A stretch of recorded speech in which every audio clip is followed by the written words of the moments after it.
Thank you, Abraham. I have heard you say that the degree of manifestation of negative things, whether it be disease or negative things that happen in your life, is proportional to the degree to which you cut yourself off from source. And I accept responsibility for my health. I also think that I've always been a very positive, happy by nature person, have had wonderful relationships, excellent health, wonderful work, and have gotten to the point in my life where I was able to retire, take a summer off, RV, and learn how to do nothing, which was a real treat for me. But my dilemma is, during this time, in this last year, I developed a physical condition which was gradually got more and more debilitating, although I was making a definite conscious effort not to focus on it, not to give it more power, and found lots of things to do that made me happy. But it kept getting worse in spite of my conscious efforts in another direction. So I'm trying to understand this, and I know by belaboring it, that's not where I want to be at. But it's almost as if I can't find a place to get better until I understand how I created this, because it doesn't seem in proportion to my degree of negativity. Well, what you said about what we said is accurate, in that to the degree that you are disallowing your own connection to the stream, you experience the disability, so to speak. But there is another factor also, and that is the amount of energy that you're drawing through by the power of your desire. In other words, if you're going 5 miles an hour and you hit a tree, it is not nearly as... There are two factors: the power of your own focus and your ability to allow the power of your own focus to flow. As you were describing your health and your stamina and your state of mind and retiring, and then learning, you said, learning how to do nothing. Now, what did you mean by that? Well, I meant by that all my life I've been one of these people who tries to do 3 things at once, and sometimes ends up being a little bit frustrated by that, and was getting to the point where what I really felt like I wanted was to do more self-exploration, more make me feel better, and less going out into the world and, well, earning the livings. reason that we asked the question is because we suspect that you were not as in alignment as you might think that you were even before retirement. And in fact, part of what was making you want the retirement was the overwhelmment and the sort of stress of all of that. You were looking forward to relieving all of that. But you did what so many people do. You thought that the relieving of stress was about changing activity, where what the relieving of stress is always about is about alignment of energy. That's why we tease with people. They will say, I'm standing in this place and I'm having this experience and it doesn't feel good. Do you think I should stay with this person? Or do you think I should stay with this job? Or do you think I should stay in this town? And we always say, well, you might want to go someplace else, but remember, you'll be taking yourself with you. And you're going to take your same proclivities for thought with you unless you are consciously doing something about beating different drums. No matter what you're doing, you're still going to beat the same drums. So the reason that it was exacerbated rather than relieved by your lack of activity is that you lost that benefit. As you were learning how to do nothing. None of you want to do nothing. You want to be active projectors of thought. I think it was more learning to do what I felt like doing when I felt like doing it. Well, that's just fine, except you feel so guilty when you do that. You don't feel productive. You don't feel contributing. That's the part that you need to get into alignment. It's like Esther and Jerry. They will have a weekly tape that needs to be processed because there are people that are waiting for it, not only in listeners, but processing people who need it at certain times in order to complete it with ease. And so Jerry and Esther have a window and they know where it is, and when they avoid doing it while they go do something else, they never take great pleasure in the something else that they're doing because they feel like they should be doing that. And they have discovered that they can make themselves feel better about it, but it is just easier to just do it.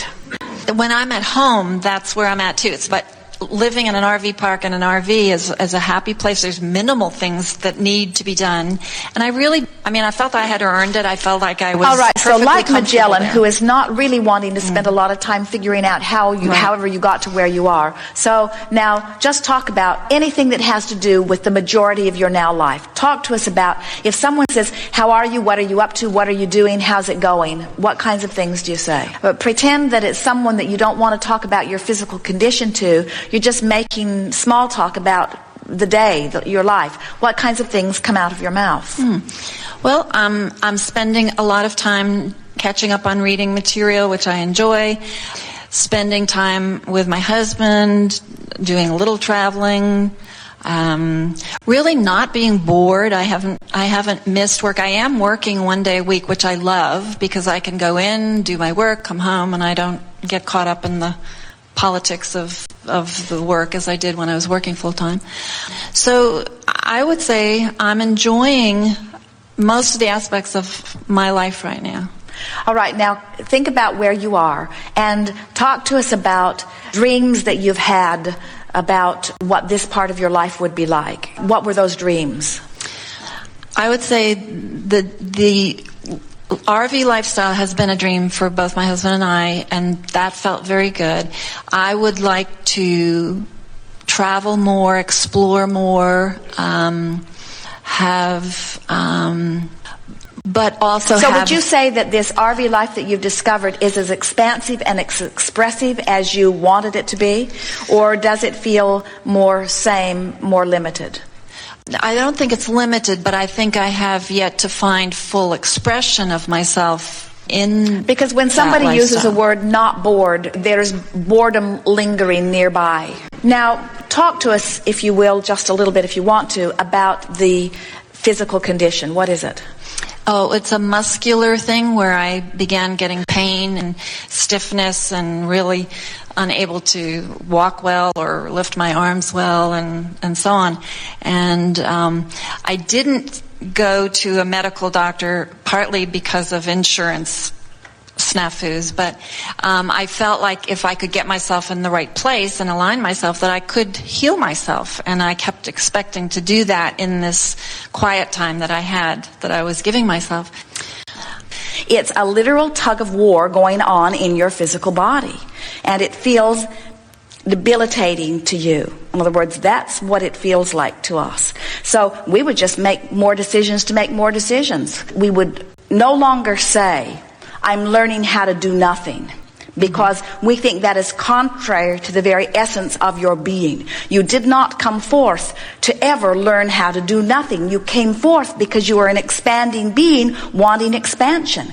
And those words also say, I was not very happy with what I was doing.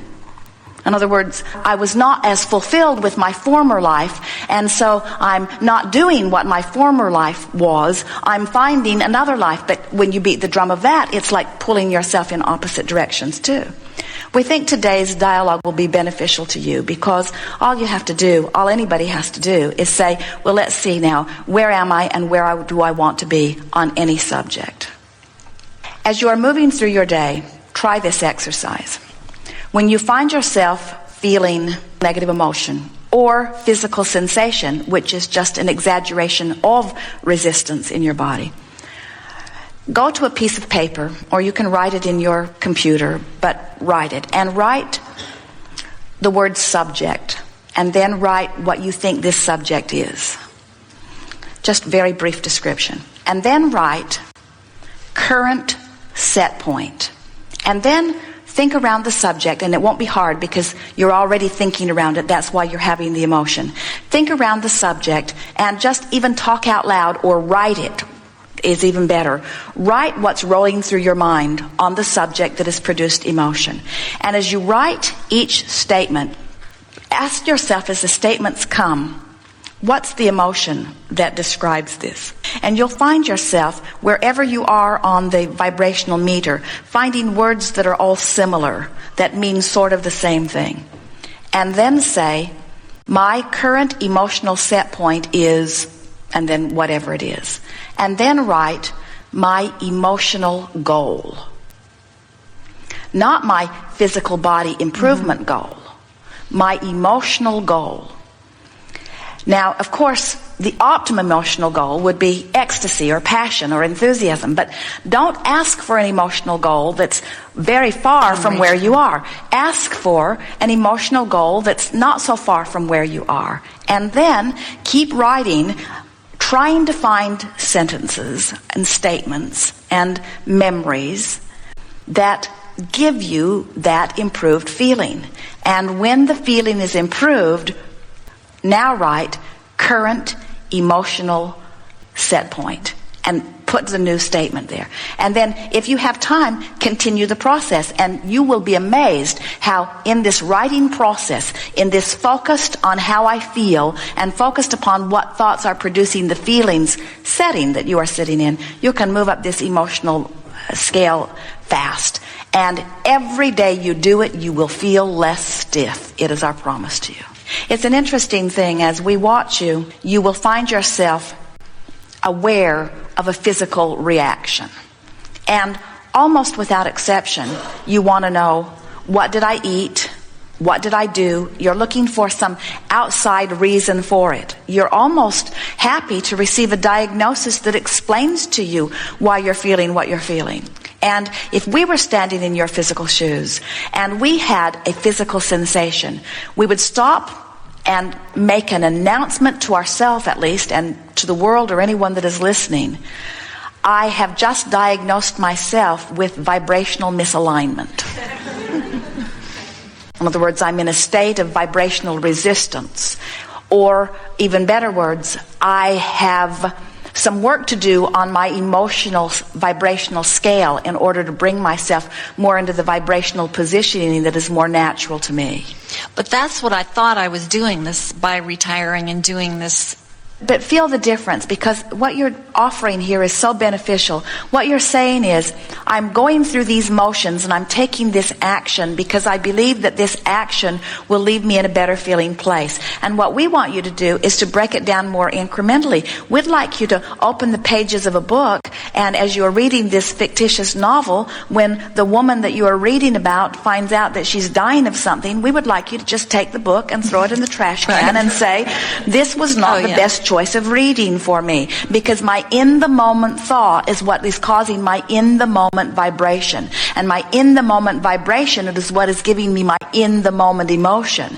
And as I'm doing it in this moment, not only is it affecting my vibration in this moment, but I'm practicing the vibration and I'm developing a proclivity so that I have access to more of those kinds of thoughts. We want you to understand that deliberate creation is just a moment-by-moment thinking and feeling process. And too many of you are looking at your life sort of from a distance as you are talking in general terms. I thought that the RV life would give me more time to put myself in a better feeling place, and I thought that because I was now doing that I would be in a more better feeling place. And we want you to take a more bite-by-bite, hands-on physical approach by saying, this thought doesn't feel all that good. I wonder if I could find a thought that feels better.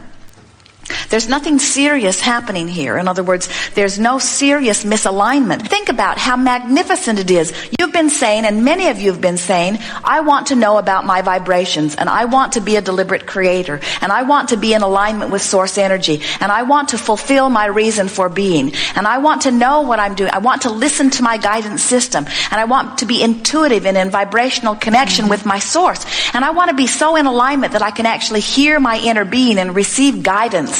And I want to be a teacher, and I want to be of value to others. And all of that means that you have to be aware of how you feel in the moment. So then you say, and most of you are feeling this on some level, I'm not all that much aware of my emotions. Well, you are. Every one of you are. You can feel it as we've been playing this game today. You know right where these emotions are.